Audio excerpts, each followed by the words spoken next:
চব্বিশে রক্তের বিপ্লব, লেখক কবি শহীদ। আমরা দেখিনি একাত্তরের মুক্তিযুদ্ধ, আমরা দেখিনি সেই বিজয়ের অঙ্কিসংখ্য, কিন্তু দেখেছি চব্বিশে রক্তাক্ত সকাল, যেখানে সূর্যের রক্ত উজ্জ্বল হয়েছে লাল।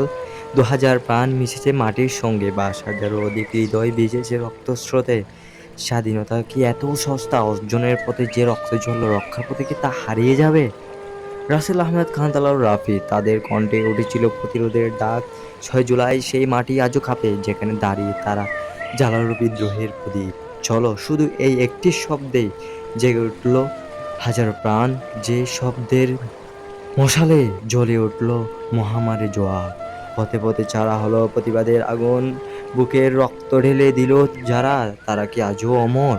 স্বাধীনতা কি মানে এতই শুধু জলস্রয়িক বাধা, নাকি রক্ত আর ঘামের সুরের লেখার প্রতিজ্ঞা? তোমার মাটি, তোমার দেশ, এ কি কোনো খেলনা যে হারালেই ফেরা পাওয়া যায়? সাইদ ওয়াসিম মুক্ত, তোমাদের স্মৃতির সামনে আজও মাথা নত করি। তোমাদের দেওয়া আগুনে আজও বুক জ্বালায়, তোমাদের প্রতিরোধেই সেই ডাকে আকাশ কাঁপে, বাতাস থামড়ে দাঁড়ায়। তোমরা যারা একত্র হয়েছিলে, তোমরা যারা প্রাণ দিয়েছিলে, তোমাদের রক্তে লেখা হলো স্বাধীনতার অর্থ। তোমাদের স্বপ্নেই গড়া হলো নতুন ইতিহাস, তোমাদের দেখানো পথে আজও আমরা হাঁটি। তোমাদের সুরে বাঁধি আমাদের লড়াই আর গান। এই মাটি, এই দেশ আত্মার রঙ্গি প্রসঙ্গ, যেখানে স্বাধীনতা চিরকাল অঙ্কিত থাকবে, যেখানে প্রতিবাদ কখন থামবে না।